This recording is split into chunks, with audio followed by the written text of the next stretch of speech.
जय हिंद दोस्तों, मैं नईम शर्मा आप सभी का स्वागत करता हूं। आशा करता हूं आप सब एकदम अच्छे हैं, एकदम बेहतरीन हैं। एक बार सारे प्यारे दोस्त बताएंगे आप सब कैसे हैं। उम्मीद करूंगा एकदम बेहतरीन होंगे, एकदम शानदार होंगे। अभिनंदन पासवान, रंजना सिंह, सौरभ मिश्रा, हरिराज सिंह, राखी, नरेंद्र, मंजू, ओमवीर सिंह, अशफाक, हर्ष तिवारी, सारे प्यारे दोस्तों का बहुत स्वागत है। और दोस्त, हम आज एक नया चैप्टर शुरू करने जा रहे हैं जिसका नाम है आपका वाच्य। क्या बोलेंगे? जिसको हम बोलेंगे वाच्य। वाच्य मतलब बोलने का तरीका, वॉइस, कि हम किसी चीज को बोलते कैसे हैं, वो नियम कहाँ से आते हैं, वही वाच्य है। ठीक है, तो इस अध्याय को हम शुरू करेंगे। वाच्य, क्या आप मुझे बता सकता है कोई हम कितने नंबर अध्याय पर पहुंच चुके हैं? कोई छात्र अगर अध्यायों की संख्या लिख रहा हो। अध्याय हम शुरू करने जा रहे हैं आज वाच्य। वाच्य, क्या परिभाषा रहेगी मित्र वाच्य की? बड़े अच्छे से देखना, गौर करना। परिभाषा रहेगी वाक्य को बोलने का, वाक्य को बोलने का सही तरीका। बोलने का जो सही तरीका है, वाक्य को बोलने का सही तरीका ही क्या कहलाता है? वाच्य कहलाता है। देवेंद्र कुमार जी बोलेंगे किसको? वाक्य को बोलने का सही तरीका मतलब वाक्य को बोला कैसे जाएगा। अभी हम जानेंगे कैसे बोला जाता है, या आप चुनाव कैसे कर पाएंगे। ठीक है, लिखेंगे हिंदी भाषा, हिंदी भाषा में, हिंदी भाषा में, हिंदी भाषा में तीन वाच्य होते हैं। क्या होते हैं? हिंदी भाषा में तीन वाच्य होते हैं। कौन से होते हैं तीन वाच्य? पहला कर्तृवाच्य होगा, कर्तृवाच्य। दूसरा होगा आपका कर्मवाच्य, कर्मवाच्य। पहले में कर्ता की बात, दूसरे में कर्म की बात, और तीसरे में भाव की बात, भाववाच्य। भाववाच्य। तो हिंदी भाषा में कितने वाच्य होते हैं? तीन होते हैं। अब तुम यार गलत बता रहे हो, कोई अध्याय 13 बता रहा है, कोई 16, कोई 17, ऐसे कैसे हो सकता है? 16-17 वाले कमेंट ज्यादा हैं, तो इसके आसपास हम चल रहे होंगे। बहुत बढ़िया, चलो जी। तो क्या हमने बोला कि हिंदी भाषा में तीन वाच्य होते हैं, और इन तीन ही वाच्यों को हमको समझना है दोस्त। यहां पर आराम से समझते चलेंगे। तीन वाच्य होते हैं, मुझे बताएंगे। यहां पर शुरू करते हैं हम लिखना कुछ नियम। कुछ क्या, तीन नियम होंगे दरअसल में। ये कुछ नियम है, कुछ नियम है क्रिया के लिंग के अनुसार। क्रिया के लिंग के अनुसार क्रिया का लिंग क्या होगा? लिंग आप पढ़ चुके हैं दोस्त। पुल्लिंग, स्त्रीलिंग आप जानते हैं, उन सब की आवश्यकता पड़ेगी। जैसे कि मैंने लिखा, पहला नियम लिखते हैं। पहला नियम होगा यदि कर्ता के साथ विभक्ति चिन्ह हो, फिर हम उन पर पहुंचेंगे तीनों पर, कर्तृवाच्य, कर्मवाच्य, भाववाच्य पर। यदि कर्ता के साथ विभक्ति चिन्ह हो, मैं आप लोगों से प्रश्न करता हूं, विभक्ति चिन्ह क्या होता है? क्या आप बता सकते हैं? कर्ता के साथ विभक्ति चिन्ह हो तो, नहीं हो तो नहीं, हो और कर्म के साथ, किसके साथ?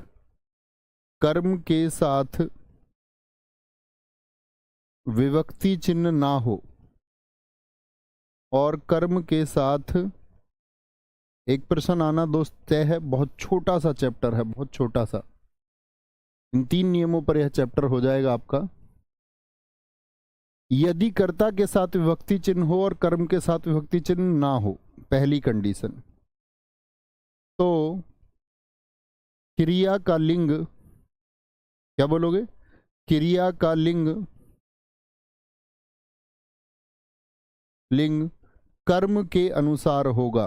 तो बहुत गौर से देखना, विभक्ति किसके साथ नहीं है, कर्म के अनुसार होगा। सारे मेरे प्यारे साथी बताएंगे कि मैंने कहा कि भैया कर्ता के साथ यदि, कर्ता के साथ यदि कोई विभक्ति चिन्ह हो, विभक्ति चिन्ह हम बोलते हैं परसर्ग को, और परसर्ग में आप लोग पढ़ ही चुके हैं कारक, तो कारक को ही हम विभक्ति चिन्ह कहते हैं। यानी कर्ता के साथ यदि कारक दिया हुआ है और कर्म के साथ कोई कारक नहीं दिया हुआ है, तो क्रिया का लिंग किसके अनुसार होगा, कर्म के अनुसार होगा। तो आप कहेंगे भैया हम एक निष्कर्ष पर पहुंचे, निष्कर्ष ये है कि जिसके साथ विभक्ति नहीं है क्रिया का लिंग उसके अनुसार होगा। देखिए ध्यान से, कर्म के साथ विभक्ति नहीं है तो लिंग किसके अनुसार होगा, जिसके साथ विभक्ति नहीं है यानी कर्म के अनुसार होगा। बात समझे, उदाहरण के माध्यम से समझेंगे। बहुत सारे दोस्तों ने लिखा कि भैया विभक्ति चिन्ह कारक को कहते हैं।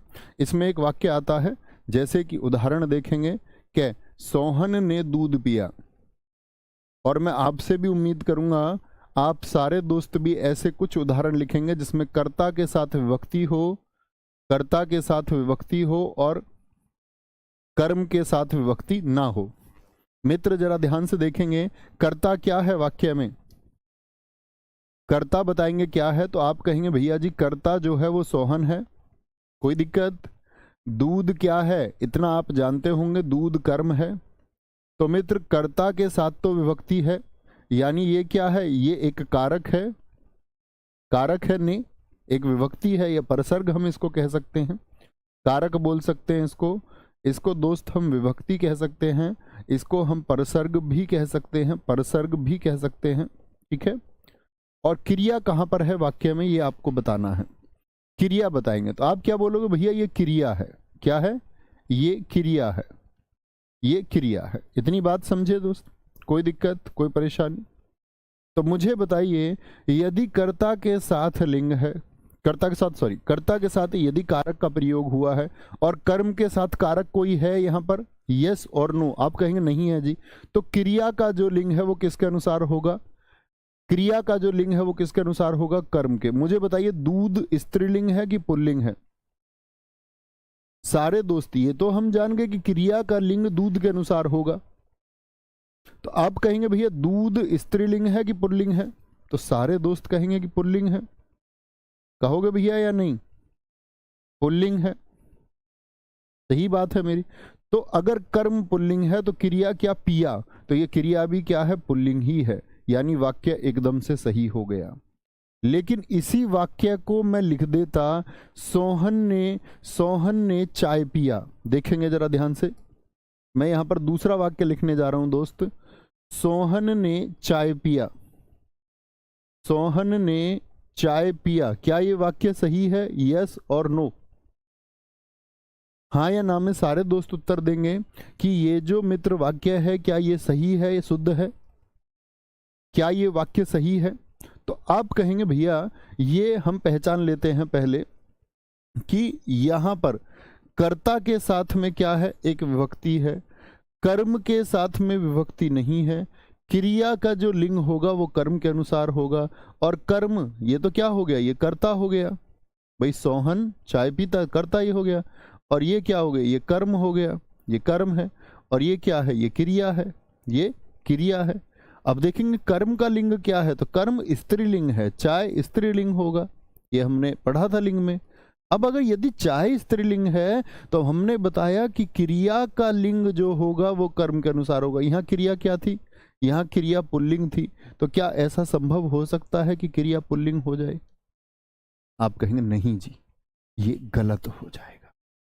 ये क्या हो जाएगा, गलत हो जाएगा। गलत क्यों हो गया, क्योंकि कर्म के अनुसार क्रिया का लिंग नहीं है। तो आप सही वाक्य मुझे लिखकर दिखाइए। तो मित्र सही वाक्य आप लिखेंगे सोहन ने, क्योंकि अब क्रिया को स्त्रीलिंग होना पड़ेगा। फिर सोहन ने चाय पिया नहीं, चाय पी, पी स्त्रीलिंग है। अब देखो ये भी स्त्रीलिंग और ये भी स्त्रीलिंग। बात थोड़ी सी समझ में आई दोस्त, ये बात समझ में आई मैंने क्या कहा? तो आप ऐसे कुछ उदाहरण लिखने का प्रयास कीजिए। जैसे एक उदाहरण और लिखते हैं, आपका एक और उदाहरण बन सकता है, राकेश को खाना दो। देखो जरा ध्यान से, राकेश को आपको ऐसे वाक्य लिखने हैं जिसमें कर्ता के साथ विभक्ति हो और कर्म के साथ विभक्ति ना हो। ठीक है। अच्छा, यहां बताएंगे सोहन ने सोहन ने सोहन ने खीर, ये खाली स्थान दे दिया मैंने, आप इसको पूरा करें, पूरा करें। सारे दोस्त बताएंगे। एक दोस्त ने लिखा है ममता ने रामायण पढ़ी, बहुत शानदार, वेरी गुड, बहुत अच्छा लिखा। तमीम अंसारी जी, बहुत अच्छा वाक्य आपने लिखा है, ममता ने रामायण पढ़ी, बहुत शानदार। बोलेंगे जी मोहन ने खाना खाया, बहुत बढ़िया। गोल्डी ने हिंदी पढ़ी, नवीन सर ने हिंदी पढ़ाई, बहुत शानदार, वेरी गुड। गीता ने मिठाई खिलाई, सिद्धि ने किताब पढ़ी, योगेश कपूर जी बहुत खूब। सूर्य कुमार ने चौका मारा, बहुत शानदार। यहां देखिए, तो आप क्या बोलोगे भैया, अगर कर्ता के साथ विभक्ति है तो हमको इससे कर्ता की विभक्ति से लेना देना नहीं। ये देखो कर्म के साथ कोई विभक्ति है क्या? नहीं है जी। तो नहीं है तो क्या, खीर स्त्रीलिंग है तो क्या शब्द आएगा? क्या शब्द आएगा? आप आराम से लिख सकते हैं सोहन ने खीर खाई। यहां आप देख सकते हैं दो क्रिया का पुल्लिंग है। बात समझ में आती है छोटी सी, बात समझ में आती है छोटी सी, कोई दिक्कत? इतनी बात में कोई दिक्कत? दूसरे नियम की तरफ चलेंगे, पहले नियम को ध्यान में रखते हुए। दूसरा नियम क्या कहता है? दूसरा नियम कहता है, दूसरे नियम की तरफ चले जाएं, यदि कर्ता विभक्ति सहित हो, यदि कर्ता, गौर करना, विभक्ति सहित हो, यदि कर्ता विभक्ति सहित हो, यानी कर्ता के साथ भी विभक्ति हो और कर्म भी विभक्ति सहित हो। क्या बोलेंगे? कर्म भी विभक्ति सहित हो, यानी कर्म में भी विभक्ति हो और कर्ता में भी। तो क्रिया का जो लिंग और वचन होगा, तो क्रिया का लिंग और वचन, ठीक है। अब मुझे पहले नियम में बताइए, क्रिया का लिंग और वचन किसके अनुसार था? कर्म के अनुसार, क्योंकि कर्म में विभक्ति नहीं थी। लेकिन इस बार तो दोनों में विभक्ति आ गई, अब किसके अनुसार होगा? तो आप कहेंगे भैया आपने हमको ये सिखाया जिसके अनुसार विभक्ति या जिसके साथ विभक्ति है उसके अनुसार तो होता नहीं, होता तो उसके अनुसार है जिसके साथ विभक्ति नहीं। यहां तो भैया दोनों में आ गया कारक, तो दोनों में आ गया, तो क्रिया का लिंग और वचन ना तो कर्म के अनुसार होगा, न तो कर्म के अनुसार होगा और ना कारक के। बात समझ में आई? ना तो कर्म के अनुसार होगा और ना ही कारक के अनुसार होगा, क्योंकि दोनों के साथ क्या आ गई? ना ही कर्ता के अनुसार, सॉरी कारक बोल रहा हूं, और ना ही कर्ता के अनुसार होगा, ना ही कर्ता के अनुसार होगा, कर्ता के अनुसार होगा। तब यह क्रिया, बोलेंगे तब यह क्रिया फिर होगी तो होगी क्या? क्रिया सदैव एक वचन और पुल्लिंग होगी, सदैव एक वचन और पुल्लिंग होगी। अब थोड़ी सा दिमाग आपका खुला होगा मित्र, जिसके साथ कारक आ गया उसके अनुसार तो होगी नहीं। अभी तक हमने ये सीखा, क्रिया सदैव एक वचन और पुल्लिंग होगी। कैसा वचन आएगा? एक वचन होगी और पुल्लिंग होगी। तो आप लिखिए कुछ वाक्य ऐसे जिसमें दोनों के साथ मित्र क्या आए? कारक आए। जैसे हम बोले महिलाओं क्या हो गया? ये कर्ता हो गया। महिलाओं ने पहचान है कर्ता कारक की। महिलाओं ने लड़कियों को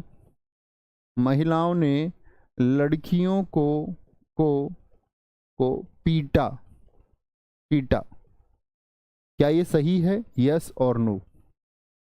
महिलाओं ने लड़कियों को पीटा। दूसरा हम लिखेंगे, पृथ्वी ने सूर्य का चक्कर लगाई। पृथ्वी ने सूर्य का चक्कर लगाई। अरे इतने छुटकू बच्चा तो नहीं है कोई जो अब कारक भी ना पहचान पाए कि कारक कहाँ है, कर्ता क्या है और कर्म क्या है। गिलहरी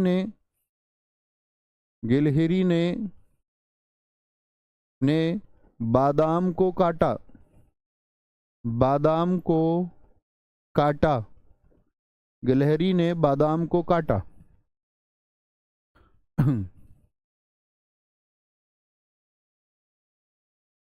बोलेंगे, यहां देखेंगे। कोई दिक्कत कोई परेशानी? यहां पर देखो ध्यान से, मैंने कहा ये क्या है पहचानो, पहले क्रम से चलो। ये क्या है इसको पहचानो, ये कर्ता है, कर्ता के साथ में विभक्ति आ गई। ये क्या है, ये कर्म है, कर्म के साथ विभक्ति है कि नहीं है? आप कहेंगे दोनों में विभक्ति है। पृथ्वी ने, पृथ्वी क्या होगी, कर्ता होगी, कर्म हो गया सूर्य, ने और का दोनों के साथ विभक्ति है। ठीक है, यहां देखिए चक्कर लगाई, गिलहरी ने बादाम को काटा। अब देखना ध्यान से, तो आप कहोगे भैया जो क्रिया है, क्रिया मतलब पीटना, और पीटना का जो लिंग है वो किसके अनुसार होगा? आप कहेंगे किसी के अनुसार नहीं होगा, क्योंकि दोनों में विभक्ति आ गई। एक वचन होनी चाहिए और पुल्लिंग होनी चाहिए। तो क्या बोलेंगे, एक वचन है या नहीं है? बिल्कुल है। ऐसा तो नहीं है बहुवचन है कि महिलाओं ने लड़कियों को पीटे, तो पीटे बहुवचन नहीं है। तो क्या बोलेंगे, यहां पर क्या हो गया, ये क्रिया एक वचन है और पुल्लिंग है, यानी एकदम से सही है। पृथ्वी ने सूर्य का चक्कर लगाई, अब बाद में ई आया तो स्त्रीलिंग आ रहा है, तो क्या ये सही है? वाक्य दो को सारे दोस्त बताइए, क्या वाक्य दो सही है कि पृथ्वी ने सूर्य का चक्कर लगाया? आप कहेंगे दोनों में विभक्ति है, तो ना तो कर्ता के अनुसार ना कर्म के अनुसार, किसके अनुसार? तो लगाई तो पुल्लिंग नहीं होता। तो क्या बोलेंगे, पृथ्वी ने सूर्य का चक्कर, पृथ्वी ने सूर्य का चक्कर, ये गलत हो गया। और सही शब्द क्या होगा, सही शब्द होगा पृथ्वी ने सूर्य का चक्कर लगाया। एकदम से क्या हो जाएगा, लगाया एकदम से सही होगा। पुल्लिंग करना है, पुल्लिंग करना है। बहुत बढ़िया गगन प्रताप सिंह जी, आपने सही उत्तर दिया था। प्रेम किशोर जी का उत्तर एकदम सही है। गरिमा प्रजापति जी, बहुत शानदार। गिलहरी ने बादाम को काटा, ये एकदम से सही है। बादाम को काटी आ जाए तो आप कहेंगे गलत है। यानी हम अब तक दो स्टेप सीखे दोस्त आपका, क्या? अगर कर्ता के साथ में विभक्ति है, कर्ता के साथ में विभक्ति है, बोलेंगे। बहुत बढ़िया, हरिंद्र सिंह जी कह रहे हैं सर आपने दूसरा गलत लिखा। हाँ, गलत इसीलिए लिखा है कि आप लोग उसको देख के सही किए। ठीक है, क्या बोलेंगे? बहुत बढ़िया, आगे चलेंगे। नेक्स्ट, तीसरे नियम की आते हैं। अब बताओ तीसरे नियम में क्या हो सकता है, तीसरा नियम क्या हो सकता है? तो आप कहेंगे भैया एक में तो कर्ता के साथ विभक्ति आ गई, ठीक है, एक में दोनों के साथ विभक्ति आ गई। अब हम बात कर लेते हैं यदि कर्ता विभक्ति रहित हो। तीसरा नियम आएगा, यदि कर्ता विभक्ति रहित हो, यानी कि कर्ता के साथ में कोई विभक्ति ना हो। यदि कर्ता, क्योंकि भाई कर्म तो हमने ले लिया ना विभक्ति रहित, कर्ता के साथ ले ली, फिर दोनों के साथ ले, अब बचा कर्ता, तो तीसरा नियम यही बचेगा। यदि कर्ता विभक्ति रहित हो, भाई साहब रहित हो, तो क्या होगा? अब आप कहेंगे भैया कर्ता विभक्ति रहित है तो क्रिया किसके अनुसार होती है? जिसके साथ विभक्ति नहीं होती उसी के अनुसार क्रिया होती है। अब समझ गए ना लॉजिक? अभी बात करेंगे इस बारे में। यदि कर्ता विभक्ति रहित हो तो क्रिया का लिंग और वचन किसके अनुसार होगा, आप ही बताएं। रटने की आवश्यकता ही नहीं है। क्रिया का लिंग और वचन, क्रिया का लिंग और वचन, लिंग और वचन किसके अनुसार होगा? कर्ता के अनुसार होगा। तो ऐसे वाक्य कुछ लेने हैं आपको, ऐसे कुछ वाक्य लेने हैं मित्र जिनमें कर्ता के साथ कोई विभक्ति ना हो। जैसे बिजली, मैं बोलूं बिजली भाग गई, तो बिजली कैसी है? कर्ता है।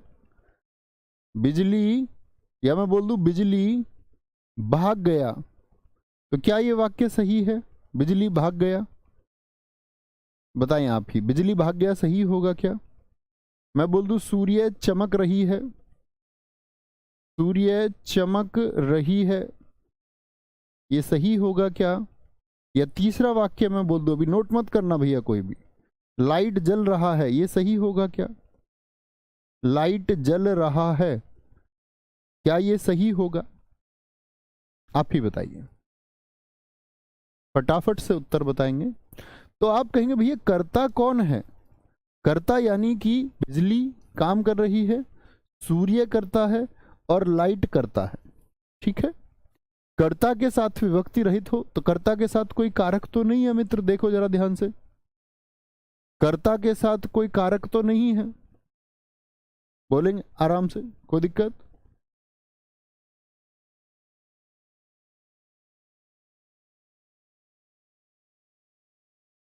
मित्र दीजिए क्रिया नहीं है, दीजिए आदेश है, दीजिए क्रिया नहीं है, वो एक आदेश है, इसीलिए वो दोनों में समान इस्तेमाल होता है।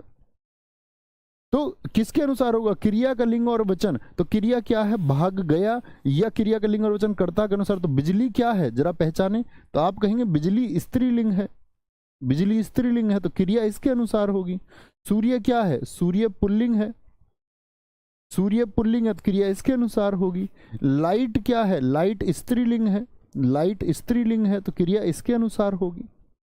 तो वो स्त्रीलिंग तो भाग गया थोड़ी होगा, फिर क्या होगा? भाग गई होगा, समझे? क्या हो जाएगा? भाग गई। ठीक है, सूर्य चमक रहा है होगा, या पुल्लिंग है तो क्या होगा? रही है हो सकता है क्या? आप कहेंगे नहीं भैया, रही है नहीं हो सकता, क्या होगा? रहा है। सूर्य चमक रहा है। लाइट जल रही है होना चाहिए, तो लाइट जल रही है, क्योंकि वो लाइट स्त्रीलिंग है। दिलीप कुमार प्रेमी जी एकदम ठीक हैं, रेणु यादव एकदम सही उत्तर आपने दिए हैं। कोई दिक्कत, कोई परेशानी? चलो भी, एक बच्चे ने बहुत अच्छा प्रश्न किया है, उसने कहा है कि जी बिजली तो किसी लड़के का नाम भी हो सकता है। बिल्कुल हो सकता है, आप उस सेंस में मान लीजिए, ठीक है, तब वह सही हो जाएगा जब आप लड़का मान लेंगे। लेकिन जनरली क्या होता है, हम अभी बिजली की बात कर रहे हैं, तो बिजली की बात कर रहे हैं तो हम किसकी? विद्युत की ही बात कर रहे होंगे। ठीक है, अब ऐसे तो विद्युत जामवाल का नाम है, वह पुल्लिंग शब्द होगा। तो क्लास में क्या होता है, हिंदी भाषा में जैसे मैं बोलूंगा आपसे, ये बताइए, मैं बोलूं सीता भाग गया, मान के चलिए, ये वाक्य कितने लोग कहेंगे कि सही है? सीता भाग गया, ये बताइए ये वाक्य सही है कि गलत है?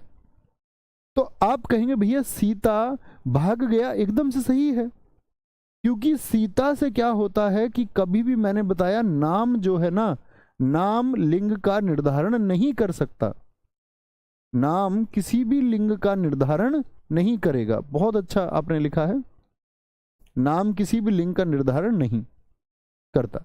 ये तो हुई आपकी, अगर हम बात करें व्याकरण की शुद्धता।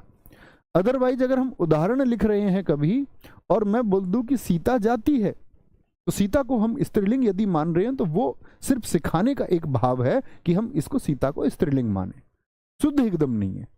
व्याकरण की दृष्टि से तो कभी ये शुद्ध हो कहा ही नहीं जा सकता कि ये सीता नाम है तो ये स्त्रीलिंग होगा या पुल्लिंग होगा। मैं बोल दूं सीता भाग गया, ये वाक्य भी सही होगा, और मैं बोल दूं सीता भाग गई, ये वाक्य भी सही होगा, क्योंकि नाम किसी का भी हो सकता है। जब मैं बोलूं हमारे गांव में, मैंने तुम्हें बताया, आपका मयंक है एक लड़का हमारे पड़ोस में, उसकी घरवाली का नाम जगन है, तो नाम कभी निर्धारण नहीं करेगा, है ना, समझ रहे? तो कभी भी नाम से आप लिंग ना समझें।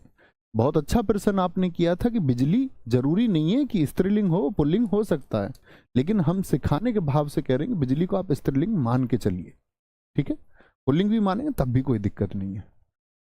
ओके, बहुत बढ़िया। तो ये हमारा क्या हो गया? अब मैं आपको एक बात मैंने सिखाई, यहां तक मैंने सिखाया कि क्रिया का लिंग और वचन किसके अनुसार होता है। एक बार रिपीट करेंगे, क्या बोलेंगे? क्रिया का लिंग और वचन किसके अनुसार होगा? फटाफट से बता दें एक बार मुझको, सारे के सारे दोस्त अपनी कॉपी में देखें। मैंने कहा अगर कर्ता के साथ में विभक्ति हो, कर्ता के साथ में विभक्ति हो तो किसके अनुसार होगा बताएंगे? कर्ता के साथ विभक्ति हो और कर्म के साथ में विभक्ति ना हो तो किसके अनुसार होगा बताएंगे? तो आप कहोगे जिसके साथ विभक्ति नहीं होती क्रिया का लिंग और वचन उसके अनुसार होगा, यानी कर्म के अनुसार होगा।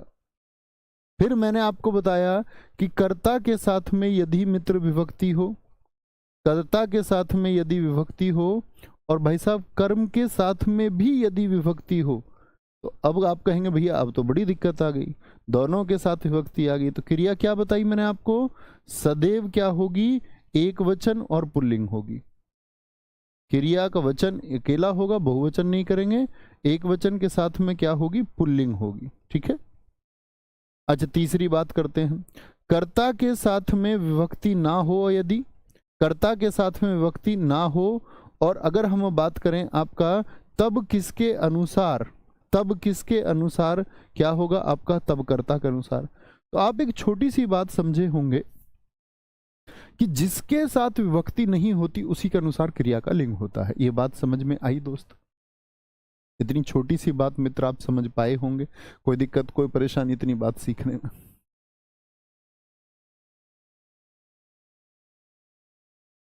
सर जी मेरी माताजी का नाम अशोक और पिताजी संतोष। बहुत बढ़िया, हाँ बिल्कुल वही मैं बता रहा हूँ।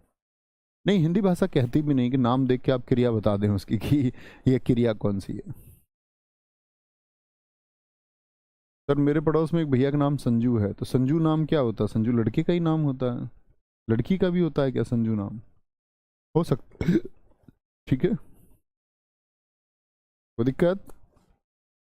इतनी बात में मित्र कोई दिक्कत, कोई परेशानी? अच्छा जी, ये तो हुई क्रिया की बात। तो अब हम आपको वाच्य पढ़ाना शुरू करेंगे, और वाच्य पढ़ना शुरू आप भी करें, इन सब की जरूरत पड़ेगी। पहला कौन सा वाच्य मैंने आपको बताया? पहला वाच्य मैंने आपको बताया कृतर्वाच्य। ठीक है, इसको बोलते कर्तृवाच्य। नाम कर्ता आ रहा है, क्या बोलेंगे? यदि वाक्य में प्रयुक्त, यदि वाक्य में प्रयुक्त प्रयुक्त क्रिया का, प्रयुक्त क्रिया का, क्रिया का लिंग और वचन, क्रिया का लिंग और वचन, और वचन कर्ता के अनुसार, किसके अनुसार? कर्ता के अनुसार, कर्ता के अनुसार बदले। ठीक है, कोई भी वाक्य है उसमें जो क्रिया है, क्रिया का जो लिंग और वचन है वो यदि कर्ता के अनुसार बदल रहा है, कर्ता के अनुसार बदल रहा है। ठीक है, दूसरी बात नोट करेंगे, कृतर्वाच्य में, कृतर्वाच्य में क्रिया अकर्मक और सकर्मक, अकर्मक और सकर्मक दोनों हो सकती है। अब आप लोगों को मैं दोस्त पढ़ा चुका हूं सकर्मक क्रिया क्या होती है, याद है ना? सकर्मक और अकर्मक क्रिया, कर्ता फाइंड आउट कीजिए, कर्ता को ढूंढो, क्रिया को ढूंढो, कर्ता और क्रिया के बीच में क्या लगा के प्रश्न करो। ठीक है, आगे आइए। यदि वाक्य में प्रयुक्त क्रिया का लिंग और वचन कर्ता के अनुसार बदलता है तो कृतवाच्य होगा, और कृतवाच्य में जो क्रिया होगी वो अकर्मक और सकर्मक दोनों हो सकती है। जैसे कुछ वाक्य लिख के देखते हैं। मैंने बोला आपसे कि एक उदाहरण हमने लिख के देखा, रोहन क्रिकेट खेलता है, रोहन क्रिकेट खेलता है। बड़े स्टेप से सीखना, अच्छे से सीख पाएंगे। रोहन क्रिकेट खेलता है,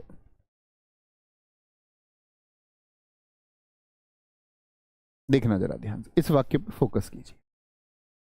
मुझे सबके दोस्त एक बार लिंग बता दीजिए, पहले तो पहचान लीजिए ये क्या है, रोहन कौन है, पहले पहचानो सबको। रोहन कौन है, ये करता है, इतना जान गए होंगे। अब खेलना क्या है दोस्त, ये क्रियापद है, ये क्रिया है। और क्रिकेट क्या है, आप कहेंगे भैया ये कर्म है, ये क्या है, ये एक कर्म है। तो कर्ता, कर्म और क्रिया। अच्छा मुझे एक बात बताइए, जो क्रिया है ये पुल्लिंग है कि स्त्रीलिंग है? अंत में आ रहा है, आ, अंत में आ रहा है, जरा बताएं एक बार। सारे दोस्त बोलेंगे अंत में यदि आ रहा है।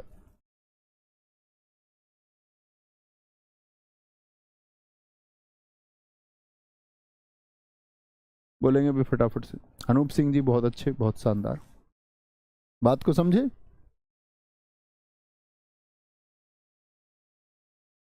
देखिए क्या मैंने बोला, रोहन क्रिकेट खेलता है। बोर्ड ऊपर नीचे करने से शायद ये ब्लर हो जाता होगा, है ना। चलो भाई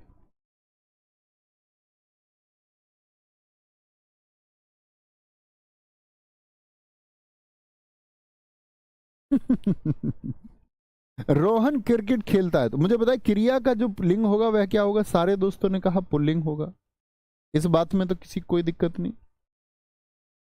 अच्छा, अगर मैं आपसे बोलूं, क्या बोलेंगे, यहां पर रोहन को हम क्या मान लेते हैं, अभी पुल्लिंग मान लेते हैं, या कोई पुल्लिंग शब्द आप ले लेना, रोहन को पुल्लिंग मानेंगे, ठीक है। ऐसा नहीं है अब आप जिद करने लग जाओ, नहीं जी रोहन, अभी आपने बताया कि रोहन तो भैया पुल्लिंग और स्त्रीलिंग कोई भी हो सकता है, तो आप रोहन की जगह लड़का लिख लीजिए शब्द, तब श्योर हो जाएगा ना। आप लड़का लिख सकते हैं, लड़का क्रिकेट खेलता है, ठीक है, लड़का क्रिकेट खेलता है, ये शब्द ले लो, ये ले ही लेते हैं, लीजिए। शक की गुंजाइश ही नहीं छोड़ते, एकदम शुद्धता के साथ चलते हैं।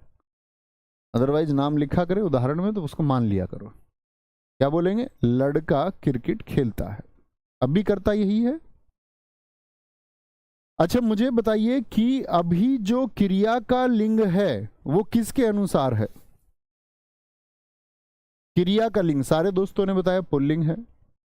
यहीं पर दोस्त मैं अगर उसने बोला कि क्रिया का लिंग और वचन कर्ता के अनुसार होगा, यानी कर्ता चेंज होगा तो फिर तो लिंग भी बदलना चाहिए। तो जैसे देखते हैं, मैं इसी वाक्य को लिखूं लड़की, तो वाक्य क्या बन जाएगा, क्रिया का लिंग भी क्या हो जाएगा।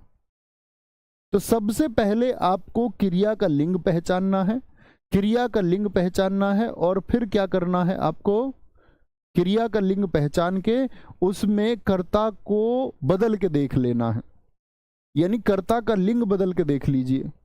और कर्ता का लिंग यदि आप बदलेंगे तो मित्र क्या उत्तर आएगा, आप कहेंगे जी हाँ भैया ऐसा ही हो रहा है, यानी लड़की क्रिकेट क्या आ जाएगा।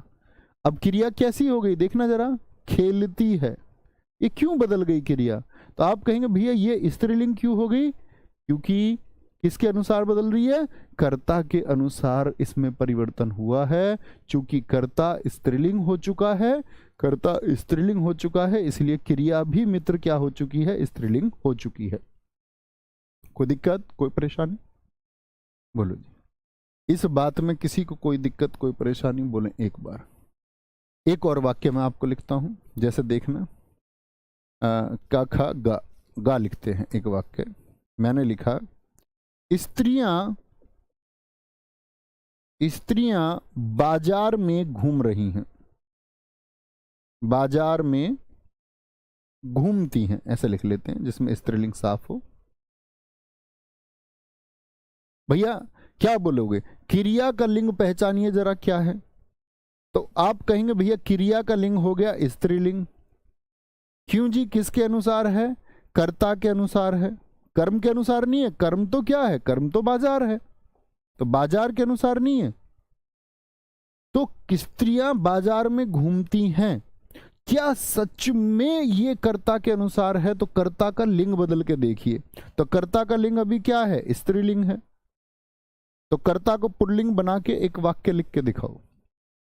इसी वाक्य में एक टास्क मैंने तुमको दी कि जो कर्ता है उसको पुल्लिंग लिखो, बोलो पुल्लिंग लिखो उसको। तो आप कहेंगे भैया पुल्लिंग कभी भी लिखेंगे हमेशा बदलेगा, नहीं तो वाक्य अशुद्ध हो जाएगा, वाक्य अशुद्ध हो जाएगा। फिर जैसे मैं बोल दूं आपका स्त्रियां एक स्त्रीलिंग शब्द है, इसको आप लिखो बाजार में, कुछ कर लो आप, अपना पुरुष शब्द बना लो कोई। सारे दोस्तों से एक वाक्य देखना चाहूंगा मैं, तो आप बोलोगे कि कई पुरुष, या पुरुष बोल दूं मैं, पुरुष पुरुष बाजार में, बाजार में, बाजार में, अब घूमती की जगह क्या आ जाएगा ये बता दो। तो पुरुष, क्योंकि एक पुरुष की बात नहीं कर, पुरुष बाजार में घूमता है, एक मान ले तो इसको एक लिख देंगे, या पुरुष बाजार में घूमता है भी लिख सकते हैं। और यदि पुरुष बाजार में घूमते हैं तो बहुवचन हो जाएगा, फिर है में बिंदी लगानी पड़ेगी। एक वचन से ही कर लीजिए, कोई दिक्कत नहीं। तो क्या बोलेंगे आप, आपका कि भैया यहाँ क्या हो गया, ये आपका ये पुल्लिंग हो गया। और ये पुल्लिंग क्यों बदल गया, क्योंकि इसका कर्ता क्या हो गया है, कर्ता इसका पुल्लिंग हो गया है। पुरुष बाजार में घूमते हैं, सर्वेश यादव जी ने बहुत अच्छा लिखा है। बहुत सारे दोस्तों ने लड़के बाजार में घूमते हैं। देखो इसमें अंतर है, ध्यान दिया करो हमेशा। एक और वाक्य मैं लिख के दिखाता हूं आपको, अभी आप मत लिखना। जैसे बहुत सारे छात्र लिख रहे हैं लड़के बाजार में घूमते हैं, एकदम से सही है, बाजार में घूमते हैं, घूमते हैं। ये वाक्य कितने लोग कहेंगे शुद्ध है? और मैं बोल दूं लड़का बाजार में घूमता है, लड़का बाजार में घूमता है, लड़का बाजार में घूमता है। ये शुद्ध है, ये नहीं है, क्योंकि यहां बहुवचन हो गया, लड़के बहुत सारे हो गए, तो यहां बिंदी लगाया करो बाद में, घूमते हैं। ठीक है, ये हम वाक्य शुद्धि में सीखेंगे भी, सीखेंगे भी। व्यक्ति बाजार में घूमते नहीं, व्यक्ति स्त्री या पुरुष नहीं होता, उससे भी डिसाइड, व्यक्ति से भी नहीं पता चलेगा, व्यक्ति में स्त्री पुरुष दोनों आते हैं बच्चे। कोई दिक्कत, कोई परेशानी, बात समझे? तो कभी भी बहुवचन बनाओ तो हैं जलाना जरूरी है। यूपी जेल वार्डन जिन बच्चों ने दिया हो उनको पता होगा किस तरह के 2 प्रश्न आए, और अधिकतम बच्चों के गलत हुए थे उस समय पर वो प्रश्न। बाद में किसी ने ठीक कर लिया हो तो अलग बात है। आगे चलें, अन्य उदाहरण लिखिए भैया, अन्य उदाहरण लिखिए। ठीक है, अब आता है यहां पर कुछ अपवाद कृतवाच्य के। अपवाद क्या होगा, पहले तो अपवाद में लिख लीजिए, हाँ, ये लिख लीजिए, ने जो है, ने पहचान कृतवाच्य की है। कभी कभी आपको पेपर में मिलेगा भी लिखा हुआ, ने से कोई वाक्य हो तो कृतवाच्य चुन लेंगे। ने पहचान कृतवाच्य की होती है, ने पहचान कृतवाच्य की होती है। जैसे कुछ उदाहरण मैं लिखने जा रहा हूं। उदाहरण है, लड़की ने अखबार पढ़ा, लड़की ने अखबार पढ़ा। देखना भाई साहब, लड़की ने अखबार पढ़ा। तो यहां मुझे एक बात बताइए, लड़की ने अखबार पढ़ा, तो अखबार पढ़ा क्या हो गया, पुल्लिंग हो गया। अब आप कह रहे हैं भैया अगर ये कृतवाच्य है, कृतवाच्य में आपने बताया कि जो लिंग है वो किसके अनुसार होगा, कर्ता के अनुसार होगा। तो कर्ता तो स्त्रीलिंग है, यहां तो ये पुल्लिंग हो गया, ये तो इसके अनुसार नहीं है।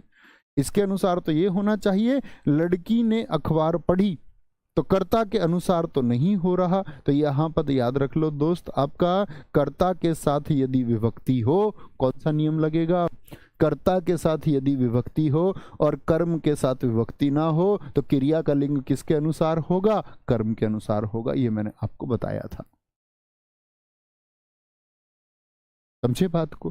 तो लड़की ने अखबार पढ़ा, तो कभी भी ने आ जाए। जैसे दूसरा हम एक वाक्य लिखते हैं इस पे, लड़के ने रोटी खाई, ये भी किसके अनुसार है, रोटी खाई। खाई क्रिया का लिंग बताए क्या है, स्त्रीलिंग है कि पुल्लिंग है, सारे मित्र बताएंगे ये किसके अनुसार है। तो आप कहेंगे भैया ये भी किसके अनुसार बदल रहा है, कर्म के अनुसार बदल रहा है। किसके अनुसार, कर्म के अनुसार बदल रहा है। ये मैं आपको सिखा चुका था कि क्रिया क्या, कर्ता के साथ अगर विभक्ति हो, कर्ता के साथ यदि विभक्ति हो और कर्म के साथ विभक्ति ना हो, तो क्रिया का जो लिंग है वो किसके अनुसार होगा, कर्म के अनुसार होगा। और ये ने पहचान वाले जितने भी होते कृतवाच्य के उदाहरण होते हैं। ये बात आपको याद रखनी है। क्या आप इस बात को याद रख पाएंगे, इतनी देर पहले इसी बात को मैंने सिखाया था। यानी एक तो बात हमने सीखी कि भैया अगर क्रिया का लिंग और वचन कर्ता के अनुसार बदलता है, किसके अनुसार, कर्ता के अनुसार, यहां नहीं बदलेगा। यहां आप लड़का लिख लो बेशक से, लड़के ने अखबार पढ़ा, नहीं बदल रहा। यहां आप लड़की लिख दो, लड़की ने रोटी खाई, नहीं बदलेगा। ये क्यों नहीं बदल रहा, क्योंकि मित्र बदल ही नहीं सकता। क्योंकि हमने एक नियम पढ़ा हिंदी व्याकरण का कि यदि कर्ता के साथ विभक्ति और कर्म के साथ विभक्ति ना हो, तो जिसके साथ विभक्ति ना हो लिंग का चुनाव उसी के अनुसार होगा जो विभक्ति रहित होता है। इतनी बात याद रखेंगे, कोई दिक्कत कोई परेशानी। एक बच्चे ने लिखा नवीन गुरुजी ने क्लास लिया, क्या ये सही है? बोलो भाई, नवीन गुरुजी ने क्लास लिया। एक बच्चे ने लिखा है क्लास, मतलब उन्होंने सही लिखा है, मैं उसको गलत लिख रहा हूं। क्लास लिया, क्या ये सही होगा? बताएं एक बार, क्या बोलेंगे? तो आप कहेंगे भैया कि यहां पर क्लास स्त्रीलिंग शब्द हो गया और यहां पर लिया, तो क्योंकि यहां कर्ता आ गया तो कर्ता के साथ चुनाव होगा ही नहीं, कर्म के अनुसार होगा। तो क्लास स्त्रीलिंग तो लिया पुल्लिंग नहीं हो सकता, क्लास ली होगा। और वाक्य कैसा है? ने आया तो ने पहचान किसकी? कर्तव्यवाच्य की। कोई दिक्कत मित्र, कोई परेशानी इस बात में? सारे मेरे दोस्त बोले इस बात में कोई परेशानी। दूसरे वाच्य पर चलते हैं। दूसरा है हमारा कर्म वाच्य। क्या होगा? दूसरा होगा हमारा कर्म वाच्य। अब कर्म वाच्य में क्या होगा? परिभाषा बताइए जरा। कर्म वाच्य की परिभाषा होगी, इसमें याद रख लेना, एक तो बात है क्रिया का लिंग और वचन किसके अनुसार होगा? क्रिया का, ने को तो याद रखना ही है, जहन में बसा लो। कभी सोचो भैया ने उसमें भी तो हुआ था ऐसा, मैंने बता दिया तुमको, पहचान अपवाद है वो। क्रिया का लिंग और वचन कर्म के अनुसार होगा। कर्म के अनुसार, क्रिया का लिंग और वचन कर्म के अनुसार होगा। और दूसरी बात इसमें याद रखेंगे, मुख्य क्रिया सदैव सकर्मक होगी। मुख्य जो क्रिया होगी वो सदैव सकर्मक होगी। कर्तव्यवाच्य में कैसी बताई थी मैंने क्रिया? बताना जरा। मैंने उसमें बताया सकर्मक और अकर्मक दोनों हो सकती है, लेकिन इसमें होगी सदैव सकर्मक। ये स्टेटमेंट में क्वेश्चन पूछे जाते हैं, इनका वाक्य बनाने में कोई योगदान नहीं है। ऐसे 4 स्टेटमेंट दे देता है कई बार कि वाच्य के संबंध में कौन सा कथन गलत है। कह देगा कि कर्म वाच्य में जो क्रिया होती है वो सदैव अकर्मक होती है, तो आप बोलेंगे गलत वाक्य है। 4 विकल्प देके ऐसे ऑप्शन बना लेता है। ठीक है, आगे आगे बोलेंगे भाई, ऐसा प्रश्न बन ही नहीं सकता निशांत, ऐसा प्रश्न बनाएगा ही क्यों? तो क्या बोलेंगे? क्रिया का लिंग और वचन।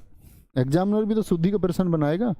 इसकी पहचान लिख लीजिए। कर्मवाच्य की पहचान जो परीक्षाओं में अक्सर पूछी जाती है, अक्सर क्या 100% ही पूछी जाती है, तो पहचान के द्वारा होती है। जिन वाक्यों में के द्वारा आता है वही पहचान है किसकी? आपकी कर्मवाच्य की। तो के द्वारा से कुछ वाक्य बनाइए आप जिनमें के द्वारा का प्रयोग होता हो। जैसे एक वाक्य है, सीता के द्वारा गीत गाया गया। सीता के द्वारा, आपसे भी उम्मीद करूंगा कोई एक एक वाक्य आप बनाएंगे। सीता के द्वारा गीत गाया गया, ऐसे लिख दीजिए। या मैं बोल दूं हरीश के द्वारा गाना गाया जाता है। द्वारा गाना गाया जाता है। अब जो स्टेटमेंट मैंने आपके ऊपर लिखा है, इतनी देर से मैं आपको सिखा रहा हूं, अब आप अप्लाई कर दीजिए उसको। अप्लाई करके देखेंगे। तो मुझे बताइए दोस्त, आपका इसमें कर्ता कौन है, कर्म कौन है और क्रिया कौन है? पहले वो पहचानिए। मैंने आपसे कहा क्रिया का लिंग पहचान लीजिए, तो क्रिया का लिंग क्या है? पुल्लिंग है। ठीक है, क्रिया का लिंग क्या है? पुल्लिंग है। ठीक है, और यहां पर सीता क्या है? कर्ता, स्त्रीलिंग मानेंगे इसको हम, जिद नहीं करनी है। ठीक है, फिर तो आप कुछ मान ही नहीं पाएंगे, फिर आप कहेंगे पुल्लिंग, फिर पुल्लिंग वाले कहेंगे नहीं स्त्रीलिंग मानो, स्त्रीलिंग वाले कहेंगे नहीं भैया क्यों बोलेंगे पुल्लिंग मान, तो मान लो। ठीक है, इसको नहीं तो लड़का और लड़की लिख लो जिनको ज्यादा दिक्कत हो। तो क्या बोलेंगे? हरीश पुल्लिंग हो गया। तो भैया यहाँ क्रिया देखो, ना तो कर्ता के अनुसार है भाई, ना हरीश के अनुसार, ना स्त्री के अनुसार, ये तो किसके अनुसार है? गीत, मेरा गीत और मेरा गाना, ये दोनों भी क्या है? ये पुल्लिंग है। और पुल्लिंग क्या है? कर्म है। अच्छा, तो ये तो स्त्रीलिंग पुल्लिंग मैच नहीं होता। पुल्लिंग। ओहो, तो क्रिया किसके अनुसार है? तो क्रिया कर्म के अनुसार है। किसके अनुसार है? क्रिया कर्म के अनुसार है और सदैव सकर्मक होगी। क्या गाया? गाना गाया। क्या गाया जी? गाना गाया। ठीक है, तीसरा वाक्य लिखें। बच्चों के द्वारा खेल खेला जाता है। बच्चों के द्वारा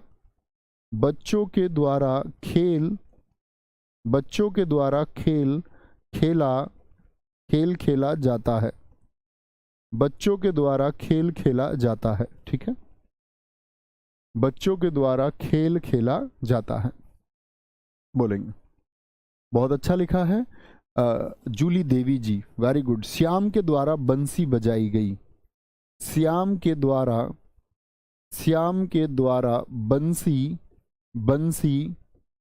बंसी बजाई गई।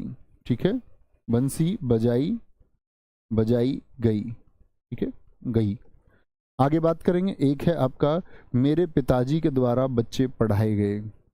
मेरे पिताजी के द्वारा और हमें सही में पढ़ाया, बहुत पढ़ाया। हमारे पिताजी के द्वारा बच्चे पढ़ाए गए। हमें सबसे पॉजिटिव चीज यही मिली कि हमारे पिताजी पढ़े लिखे थे, उसका एक सकारात्मक प्रभाव मिलता है। वो मतलब उस टाइम एमकॉम थे, 1980 के एमकॉम, उसका फायदा हमें बहुत मिला कि हम घर ही ट्यूशन पढ़ लिए। बोलेंगे जी। नवीन सर के द्वारा हिंदी पढ़ाई गई, बहुत शानदार वाक्य। मेरे पिताजी के द्वारा चिड़िया के द्वारा रोटी खाई गई, ये अच्छा वाक्य था अश्विनी आपका। चिड़िया के द्वारा रोटी खाई गई। अब आप देख लीजिए, अब मेरे हिसाब से आप लोग चुनाव कर सकते हैं। देखो यहाँ क्रिया का जो क्रिया क्या है? स्त्रीलिंग है। यहाँ क्रिया पुल्लिंग है। यहाँ क्रिया क्या है? पुल्लिंग है आपका। यहाँ क्रिया क्या है? स्त्रीलिंग है। किसके अनुसार है ये? बच्चे। ठीक है, कर्म हो गया, यहाँ करता है पिताजी। तो रोटी के अनुसार है। रोटी क्या है? कर्म है। तो रोटी स्त्रीलिंग, तो ये भी स्त्रीलिंग। बंसी स्त्रीलिंग है आपका, तो यहाँ पर क्या है? क्रिया भी स्त्रीलिंग है। खेल पुल्लिंग है आपका, मेरा खेल, हमारा खेल, और ये क्रिया क्या है? ये भी पुल्लिंग है। तो किसके अनुसार होगी? कर्म के अनुसार होगी, कर्म वाच्य में। राम के द्वारा रावण को मारा गया, बहुत बढ़िया, बहुत शानदार। शिक्षक के द्वारा उपहार दिया गया, अंकित मौर्य जी, बहुत अच्छा वाक्य है। अमित यादव जी लिख रहे हैं भारत पाक युद्ध में सहस्त्रों सैनिक मारे गए, बहुत बढ़िया। सहस्त्रों सैनिक मारे गए, तो सैनिक के लिए क्या है आपका? पुल्लिंग शब्द आया। सहस्त्रों तो बहुवचन था, तो इसीलिए बहुवचन आया। क्रिया का लिंग और वचन, भाई आपने लिखा सहस्त्रों सैनिक, जैसे यहाँ देखो बच्चे क्या है? बहुवचन है, तो क्रिया भी क्या हो गई? पुल्लिंग और बहुवचन हो गई। ठीक है, माँ द्वारा मिठाई बनाई जाती है। समीम अंसारी जी, बहुत बढ़िया, आप हमेशा अच्छे उदाहरण लिखते हैं दोस्त। ठीक है, कोई दिक्कत, कोई परेशानी? आगे आते हैं, बात समझे। तीसरा कौन सा होता है? तीसरा होता है भाववाच्य, और सबसे ज्यादा उदाहरण इसी के आते, असमर्थता के आते हैं। क्या बोलोगे? भाववाच्य। ये क्या होगा? यहां पर दिखेंगे। इसमें याद रख लेना, सबसे ज्यादा पूछा जाता है भाववाच्य में, याद रख लेना मुख्य क्रिया सदैव अकर्मक होती है। मुख्य क्रिया सदैव अकर्मक होगी। भाई पहले अकर्मक सकर्मक दोनों, फिर सकर्मक, और अब क्या हो गया? अब अकर्मक आ गया। मुख्य क्रिया सदैव अकर्मक होगी। ठीक है, क्या होती है? याद रख लेना। और क्रिया सदैव, क्रिया जो होगी वो सदैव एक वचन और पुल्लिंग होती है। क्रिया सदैव एक वचन और पुल्लिंग होती है। एक वचन और पुल्लिंग होती है। पुल्लिंग होती है। भाई साहब पुराने चैप्टर्स का रिवीजन करते हुए चल भी रहे हो या नहीं? मस्ती में जो पढ़ लिया ठीक है, फिर रिवाइज नहीं करते होगे उसको। ठीक है, मैंने आपको कहा हुआ है, मैंने यूट्यूब पर प्रैक्टिस सेशन कराया हुआ है एक, सैटरडे स्पेशल नाम से। आप जिस भी चैप्टर का नाम लिखोगे, जैसे मान के चलो आपको क्रिया की प्रैक्टिस करनी है, तो आप लिखिए क्रिया सैटरडे स्पेशल, मेरा नाम लिख दीजिए नवीन, एक प्रैक्टिस सेशन आपको मिल जाएगा, अच्छे से उसको पढ़ लीजिए, लगा लिया करो प्रैक्टिस, है ना। तो क्रिया सदैव एक वचन और पुल्लिंग होगी, तो दोस्त इसमें क्या बनता है आपका, और साथ में एक बात और आती है आपका क्या बोलेंगे? असमर्थता का बोध होता है। ऐसे वाक्य जिनमें क्या होता है? असमर्थता का बोध होता है। असमर्थता और समर्थता दोनों का बोध होगा। असमर्थता और समर्थता दोनों का बोध होता है। दोनों का बोध होता है। बोध मतलब ज्ञान होता है।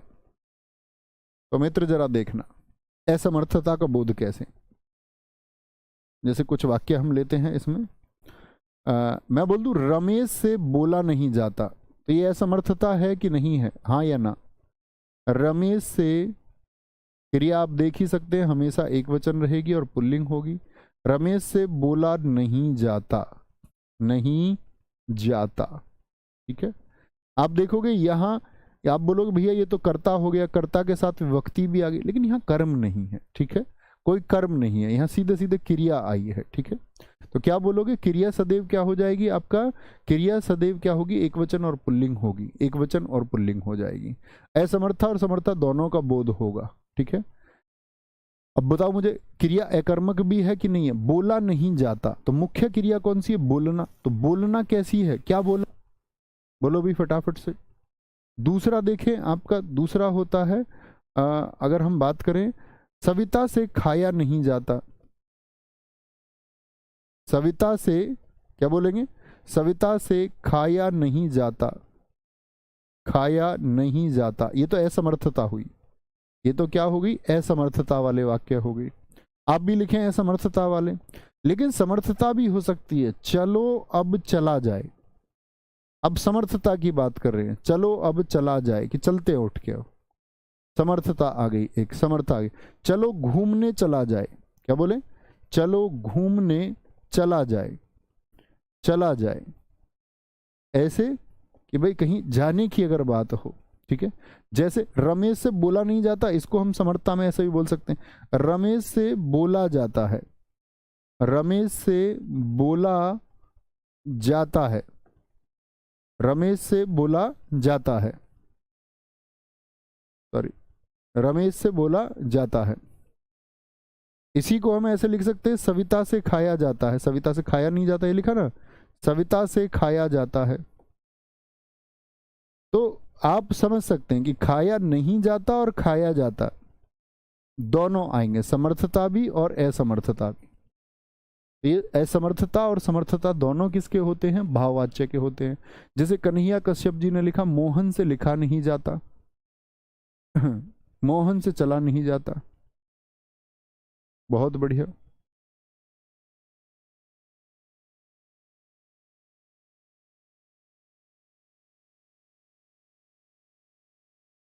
नहीं दोस्त, आप कर्म का प्रयोग कर रहे हो, उससे दवा, कर्म का प्रयोग आपने उसमें कर लिया, वो कर्म हो गया। निशांत जी वो कर्म हो गया। सर पहचान नकारात्मक वाक्य लिख सकते हैं क्या? नहीं, नकारात्मक, ये नकारात्मक कहाँ है? नकारात्मक नहीं लिखना है। पहले होता था कि हम कई बार इसमें नकारात्मक लिखते थे, पहले सिर्फ इतने उदाहरण मात्र इसमें पढ़ाए जाते थे, लेकिन ऐसा नहीं है। नकारात्मकता के साथ में सकारात्मकता भी होगी और असमर्थता के साथ में समर्थता भी होगी। दादी से चला नहीं जाता, और समर्थता की बात करेंगे तो क्या बोलेंगे? इस वाक्य को बना के दिखाओ, दादी से चला नहीं जाता, इसको समर्थता में व्यक्त करो। ये तो असमर्थता हो गई कि असमर्थ है चलने में। चला नहीं जाता, इसको अगर समर्थता में व्यक्त करें तो आप पहचान पाओगे? समर्थता में व्यक्त करें, बताएं जरा, सारे दोस्त बनाएंगे तो क्या बोलेंगे? दादी से चला नहीं जाता, ये तो असमर्थता हुई, तो आप इसको बोलेंगे दादी से चला जाता है, दादी से चला जाता है। मुझसे हंसा नहीं जाता, बहुत बढ़िया। बोलेंगे जी सोहन से पढ़ा जाता है, वेरी गुड, बहुत शानदार। मूर्खों से पढ़ा नहीं जाता, ये सही है। चलो भाई दिखाएं ऊपर बच्चे ने क्या कमेंट किया है, ऊपर ऊपर थोड़ा सा ऊपर। ये सर आपने पढ़ाया था कि दोनों के साथ आए तो हमेशा भाववाच्य होगा। सर अरे भाई ऐसा कैसे हो जाएगा, कैसी बात करते हो? दोनों के साथ आए तो किसी के अनुसार नहीं होगा। फिर मैं आपको पहचान करा रहा हूं कि जहां विभक्ति ना हो उसके अनुसार होता है। कर्ता के अनुसार, कर्ता के साथ नहीं है तो उसके अनुसार, कर्म के साथ नहीं है तो उसके अनुसार, और दोनों के साथ है तो किसी के भी अनुसार नहीं। तो कॉमन सी बात है, ऐसा क्यों पढ़ा हूं भाई? कोई दिक्कत, कोई परेशानी? बाकी इसको आप करेक्ट कर लेना, अगर कोई पहले इशू था किसी बैच में, अगर लग रहा हो आपको कोई गलती हुई है तो आप अभी ठीक कर सकते हैं उसको, कोई दिक्कत नहीं है। हो सकता है कोई गलती मुझसे हुई हो, संभव है, गलती हो सकती है भाई। I am not artificial intelligence man. दादी से अभी भी चला जाता, ये भी ठीक वाक्य आपने लिखा है। प्रशांत से पढ़ा जाता, प्रशांत से अभी भी पढ़ा जाता है। चलो अब सोया जाए, बहुत अच्छे वाक्य आपने लिखे हैं। तो कल मिलते हैं नए अध्याय के साथ में, ठीक है। कल नया अध्याय हम शुरू करेंगे, शायद वर्तनी शुरू करें, मैं देख लूंगा एक बार, कोई जरूरी चैप्टर ऐसा बीच में रह तो नहीं गया, वो मैं टैली करता रहूंगा। बस आप पढ़ते रहिए और रिविजन करते रहिए। मिलते हैं कल। थैंक यू, नमस्ते, जय हिंद, जय भारत, जय मां सरस्वती। Thank you.